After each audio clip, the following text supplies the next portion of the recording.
শুরু হচ্ছে সেই চন্দন তরু ভগবতীর সঙ্গে পরিচালিত ও পরিবেশিত সোনার ও সর্বকালের সেরা বলিষ্ঠ পালাকার ভৈরবনাথ বন্দ্যোপাধ্যায় নায়িত অশোক দাস নির্দেশিত আবহ অরুণ দত্ত পিরু দাস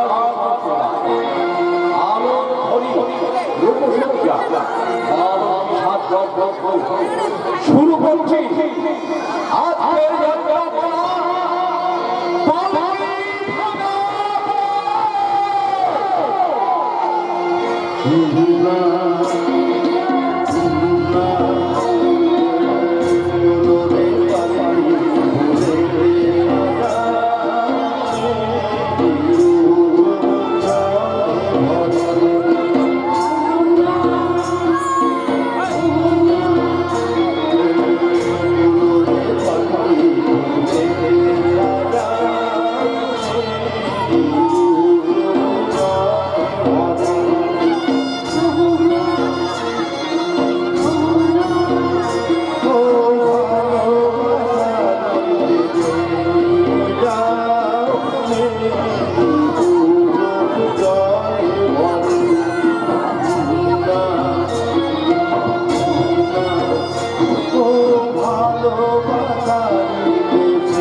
পালকি থেকে নেমে আমি হাত ছেড়ে পাইলাম, সেই কখন পালকিতে উঠেছি বলতো। সত্যি পালকির ভিতর যেন একেবারে আমার দম বন্ধ হয়ে আসছিল। আর কিন্তু পালকিতে যেতে প্রথম খুব ভালো লাগছিল। সত্যি তুমি ডাক্তার আর আমি একটা গায়ের সামান্য মেয়ে, তোমার সঙ্গে আমার বিয়েটা স্বপ্ন বলেই মনে হচ্ছে। আমার তো তাই মনে হচ্ছে নীলাঞ্জনা। কি আশ্চর্য ব্যাপার দেখো, সেই যে বন্ধুর বাড়িতে বেড়াতে গেলাম, সেই যে প্রথম তোমাকে দেখলাম। তুমি পাগল হয়ে গেলে তাই না? ও আমি একা পাগল হয়েছি বুঝি, আর তুমি হওনি? আগে না মশাই, সুন্দরী মেয়ে দেখে ছেলেরা আগ্রহ পাগল হয়। ঠিক আছে বাবা, ঠিক আছে, আমি না হয় হার স্বীকার করলাম। তোমাকে দেখেই আমার পাগল হওয়া জানতে পেরে আমার দূর সম্পর্কের এক কাকা তোমার বন্ধুকে বলে তোমার সঙ্গে আমার বিয়ে দিয়ে দিল। আর আমি তোমায় অমনি পালকি চড়ে জংলা রাস্তার ধার দিয়ে নদীর ধারে আমি তোমায় শহরে নিয়ে চললাম। শোনো, অনেকদিন ধরে তোমার চেম্বার বন্ধ, রোগীরা সব ফিরে যাচ্ছে বলো। আরে রোগীরা ফিরে যাচ্ছে, যা আসল রোগী তো আমার সামনে দাঁড়িয়ে আছে। আমি রোগী? মোটেই না, আমি হব তোমার চেম্বারের নার্স। আমি আবার স্বপ্ন দেখছি না তুমি? স্বপ্ন দেখছি গো? আমি স্বপ্ন দেখছি আমি করবো রোগীদের চিকিৎসা, আর তুমি করবে তাদের সেবা। আমার চিকিৎসায় সুস্থ হয়ে উঠবে অসংখ্য ব্যক্তি। তারপর তুমি আর আমি একসাথে বাড়ি ফিরবো। বাড়ি ফিরে ফুলে ফুলে পড়ে থাকা গাছের গোড়ায় আমি জল দিয়ে দেবো। আর আমি আমার পোশাক আশাক চেঞ্জ করে সেই ফুলের গাছের গোড়া থেকে এক গুচ্ছ গোলাপ তুলে তোমার সবাই এমনি করে আমি বুঝে দেবো।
আপনারা তাড়াতাড়ি পালকিতে উঠে বসে।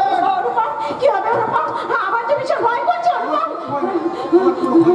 আমি তো আছি। হ্যাঁ চলো চলো আমরা এখান থেকে চলে যাই। চলো চলো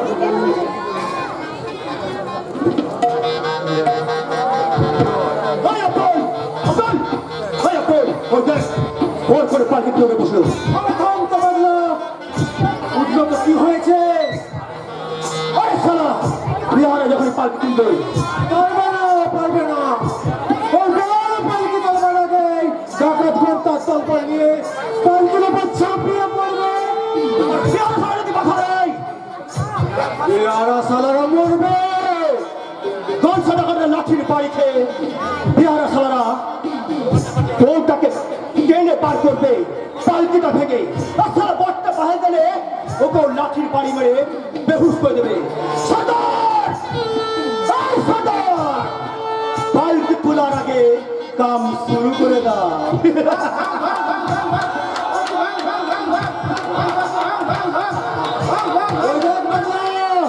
ওই দেখ কোন সরকারের দল তার দল বল নিয়ে পেয়ারাগুলোকে মাটিতে ফেলে দিয়ে লাঠির বাড়ি মেরে পালকিটাকে ভেঙে ফেলেছে।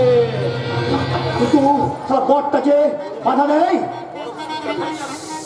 এখানে এসছে আর আমাদের লোককে পেটাচ্ছে পেটাচ্ছে পেটাক কতক্ষণ পেটাবে। ওই গোলসা সরকারের তো এক ঘরে বেটা কুপকাত হয়ে যাবে। তুমি মালা বদলা ওই দেখ কোন জায়গাটাতে এক ঘরে বেটা মাটিতে পড়ে অজ্ঞান হয়ে গেছে। শুন করি বউটা এদিকে আসছো। চল চল ভাবটি মেরে লুকিয়ে পড়ি। বউটাকে নিয়ে গিয়ে শহরের কোনো মধু চক্রে বেঁচে দিলে আথের ফিরে যাবে। আথের আসছে আসছে চল লুকিয়ে পড়ি চল চল।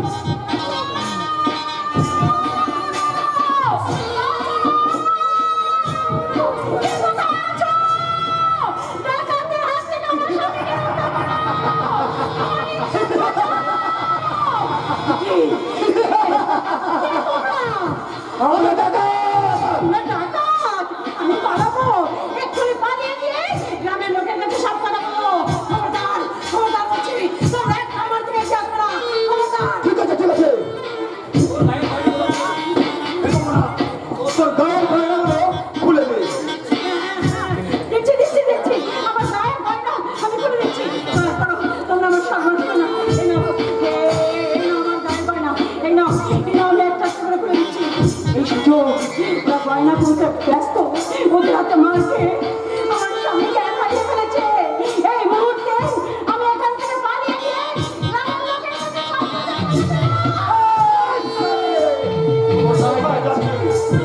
আমি তো আমার আসল গয়না তোমাদের খুলে দিয়েছি।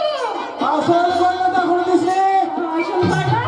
যৌবন সালে না না না না তোর যৌবন সালে তোর যৌবন আমাকে ভূষণ মিলে তোর যৌবনের মধুতে তোকে শহরে নিয়ে গিয়ে বিক্রি করে দেবে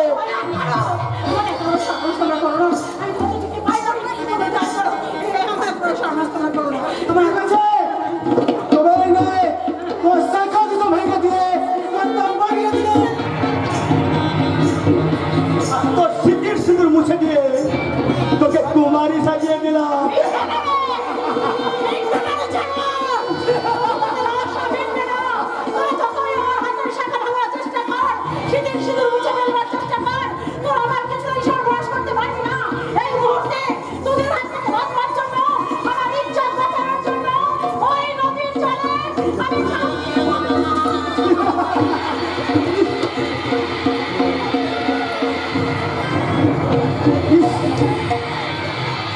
সালে নদীর জল খাপিয়ে পড়লো ও দেখ হঠাৎ করে তোর তল করে এগিয়ে যাচ্ছে কখনো ডুবছে কখনো উঠছে তোবা তোবা চালে ভুল হয়ে গেল রে বাবা কোথায় গেল আমার স্ত্রী নিরঞ্জনা কোথায় গেল নদীর জলে ছাপিয়ে পড়েছে তোর পালি কি ভালো তোর পালি কি ভালো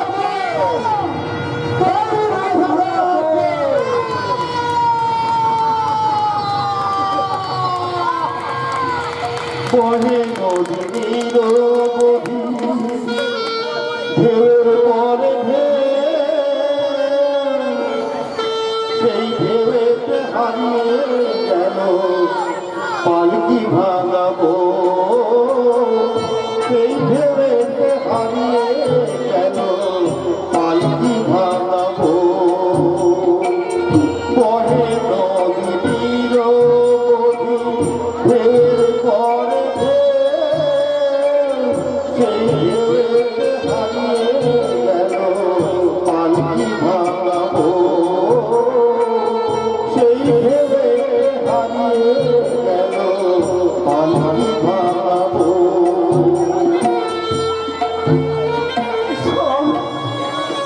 তুমি কি করলে এমনি করে তুমি আমার ভালোবাসাকে নদীর জলে ভাসিয়ে দিলে কেন কেন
তোমার এই অবিতাল বল ভগবান আবার বিতাল হচ্ছে অপমান কেন তোমার এই অবিতাল বল ভগবান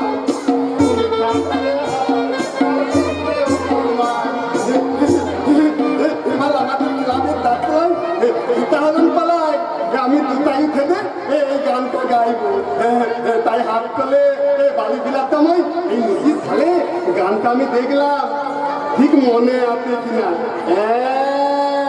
ঠিক মনে আছে, ঠিক মনে আছে। এই রে, এই হাত করে তো নিয়ে এলাম, সব জিনিস কিনেছি তো।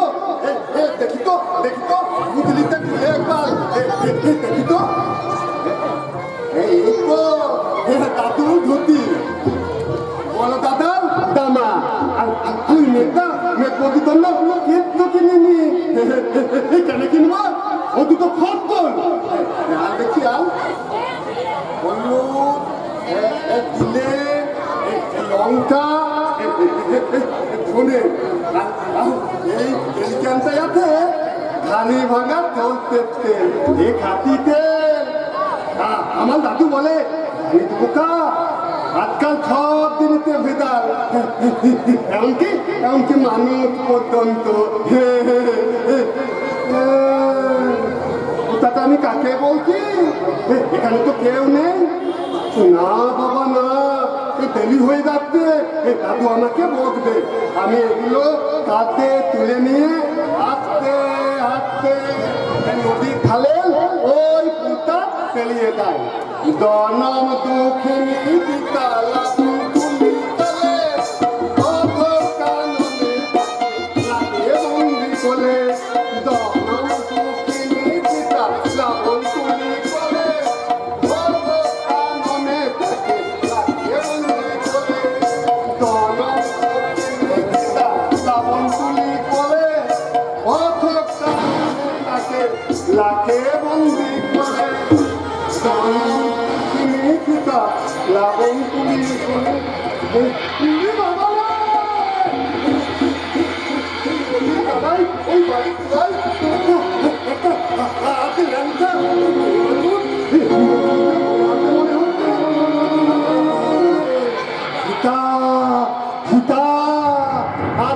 হয়ে ওই নদীর গাবায় মুখ তুবলে বলে আছে। তাই ওকে আমি নদীর গাবা থেকে পালে তুলে নিয়েছি। হ্যাঁ তাই তাই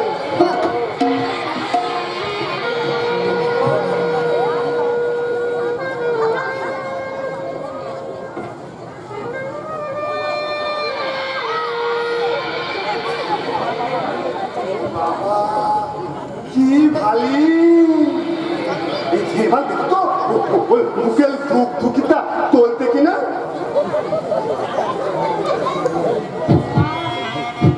তোলতে তোলতে মেটা বেঁচে আছে। বাবা বাবা বাবা কি মুদা কি মুদা। মেয়েটার জ্ঞান ফিরেছে। আমি ওকে ধরে তুলে মেয়েটা কত কত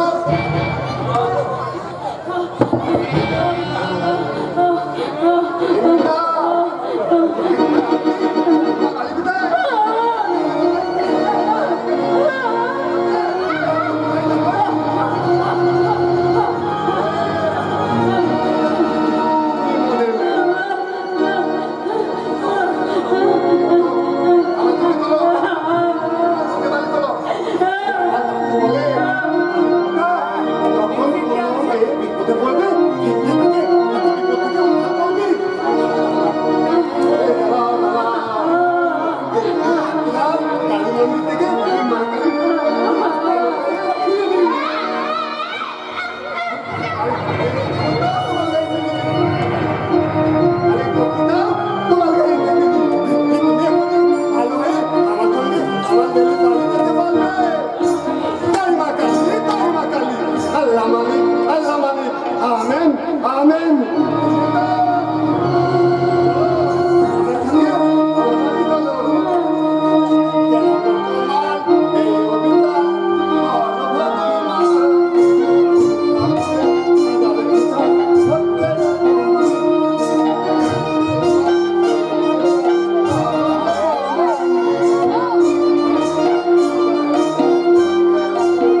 মূল্যবান এবং সীতা সপ্তশ্রেষ্ঠ শিরবাদ ও রামভোজা লোচরত্ন সংযুক্তা ও মৃত্যু সন্ধিষা জয় মাতা জয় মাতা জয় মাতা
আগে আমার ভাই মোকাল নদীর হাত থেকে তুলে নিয়ে এসেছিল। আমি ভেসে যাচ্ছি, আমি কান্নার করে ভেসে যাচ্ছি। আমি তোমাকে দু হাত দিয়ে জলে ধরেছি, আর তোমার কোনো ভয় নেই, তুমি এখানে বসো।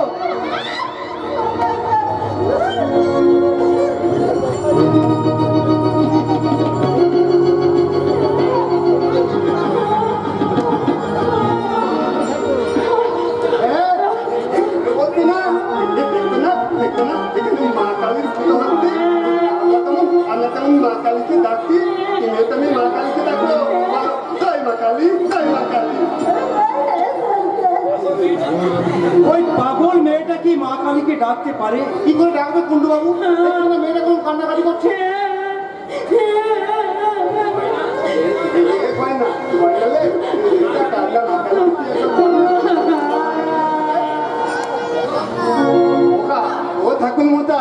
ও ঠাকুর মশাই, মা কালীকে বলুন না কি করলে এই মেয়েটা কান্না ভালো হয়ে যাবে। সব ঠিক হয়ে যাবে রে ভাই, সব ঠিক হয়ে যাবে। মা কালীর আশীর্বাদে সব ঠিক হয়ে যাবে। আজ এই মা কালীর সামনে মেয়েটাকে কয়েকটা প্রশ্ন করবো। আচ্ছা, তুমি কি বিবাহিতা না কুমারী? জানি না। আচ্ছা ভেবে দেখে তো, তোমার নাম কি? পড়ছে তো, আমার মনে পড়ছে না, আমার মনে পড়ছে না। আগে জিজ্ঞাসা করবো, আজ এই সকলের সামনে জিজ্ঞাসা করছি, তুমি বিবাহিতা না কুমারী? পড়ছে না, আমি জানি না, আমি জানি না, আমি জানি না, আমি জানি না, আমি জানি না। আশ্চর্য তো, ওর নাম ধাম পরিচয় কিছুই বলতে পারছে না। ও কিছুই বলতে পারছে না বাবা, বলবো আমরা সবাই ওকে কতবার জিজ্ঞাসা করেছি, কিন্তু ও কোনো কিছুই উত্তর দিতে পারে না। আমি বাড়ি যাবো, আমার বাড়ির পরিচয় দাদুর বাড়ি। বললে না, আবার আমি ডুবে যাবো, ডুবে যাবো, ডুবে যাবো। এখন বলবে তা হে নদীর কথা বলবে তোমার তোমার তাকে কি বলছিস? ও কি সুস্থ?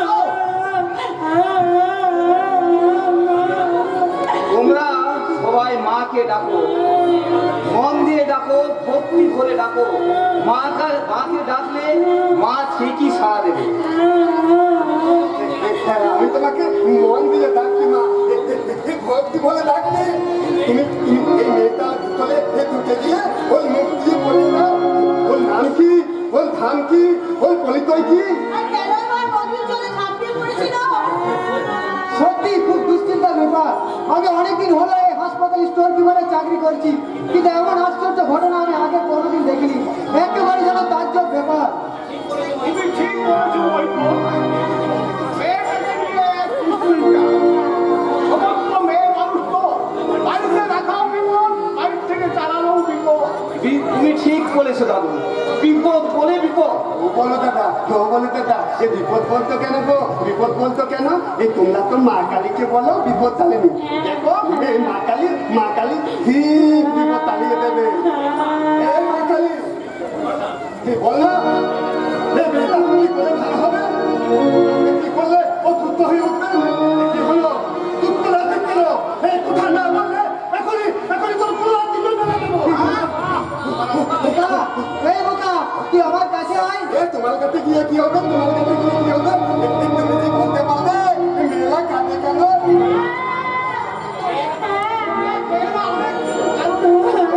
কিন্তু এই মেয়েটা কাঁদে কেন?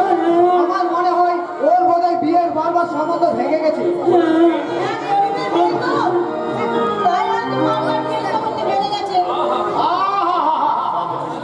কেউ যদি বিয়ে করে ওর স্মৃতিতে সিঁদুর পরিয়ে দিল, তাহলে হয়তো কাঁদবো না। কাঁদতো না, একটু সিঁদুরের জন্য মেয়েটা সেদিন থেকে এত কাঁদতো। এই মেয়েটা এই কান্না বন্ধ করো। এই তো আমি মা কালীর সিঁদুর তোমার সিঁদুরে পরিয়ে দিলাম।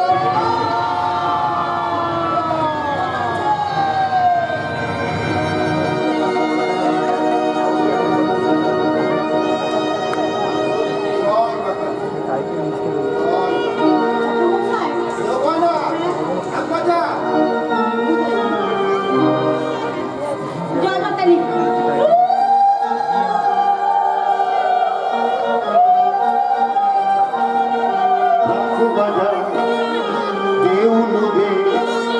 শঙ্খ বাজা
দিয়েছি।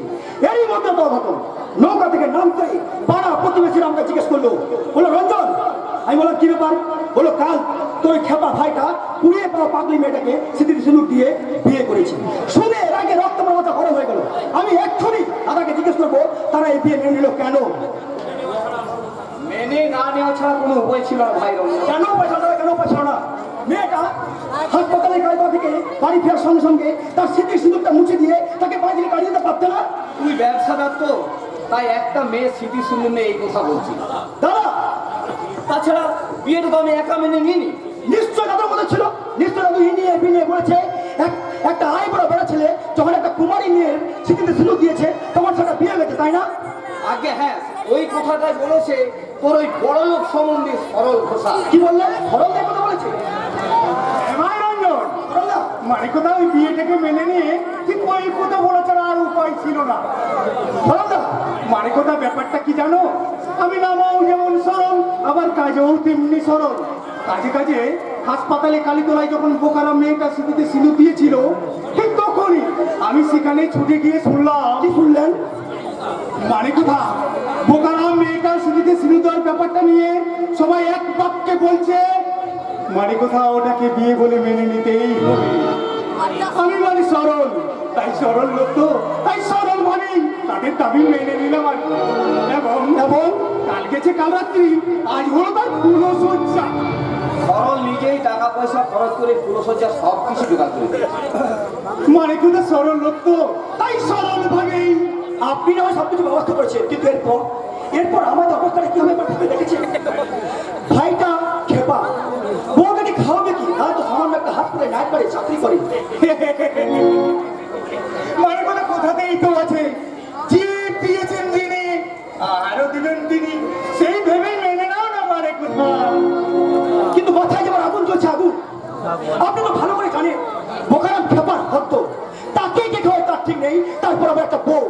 দেখ রঞ্জন, রাত অনেকটা হয়েছে, পাড়া প্রতিবেশীরা সব নেমন্তন্ন খেয়ে বাড়ি চলে গেছে। এই সময় তুই মাথা গরম করে লোক কেলেঙ্কারি করিস না। দাদা, কারণ তোমার এই গোয়াল গোবিন্দ ফগ্নিপতিকে ভালো করে বুঝিয়ে বলো যে খেপাই হোক আর ঘুমোই হোক, বোকা তো একটা মানুষ। মানুষই তো, বুঝুন না আপনি যান যান যান যান, আমি রঞ্জনকে বুঝিয়ে বলছি। মানে কোথা আমাকে নয় বুঝাবেন, কিন্তু এরপর আপনার বোন কি বলছে জানেন? কি বলেছে প্রভারী? এই বিয়েটাকে বিয়ে বলে মেনে নিয়ে খেপার বউটাকে এ বাড়িতে জায়গা দিলে তোমার ভগ্নিপতি ভবিষ্যতে হারে হারে টের পাবে দাদা। মানে কথা কিচ্ছুটি পাবে না, আর তোকেও কিছু চিন্তা করতে হবে না রে প্রভারী। এখন তো তোর আর গরিব নেই। মানে কোথা সরলদা, তাছাড়াও তোমাকে আমি অনেক টাকা দিয়ে আমি তোমাকে ব্যবসা করে দিয়েছি, তখন তোমার আর ভাবলে কি? তাছাড়াও মানে কোথা তুমি আমার কথা মেনে নাও। মানে কোথা ঠিক আছে, আপনি যখন বলছেন তখন মেনে নাম, তবে আরেক নৌকো সার তোলার জন্য আপনাকে কিন্তু কিছু টাকা দিতে হবে। দেব, মানে কথা দেবই তো, চুকে নাও, তোমাকে আমি অনেক অনেক টাকা দেব, তুমি শুধু মন প্রাণ দিয়ে ব্যবসাটা চালিয়ে যাও। মানে কোথা দাদা, আপনার জন্য তো আমার এত বাড়বাড়ান্ত, আপনি যখন পাশে আছেন তখন আমার আর চিন্তা কি? আসি দাদা। দাদা, এমনি করে তুমি তোমার বোনের সর্বনাশ করলে কেন? কেন তুমি তোমার ভগ্নিপতিকে এই বিয়েতে মেনে নিতে বাধ্য করলে দাদা?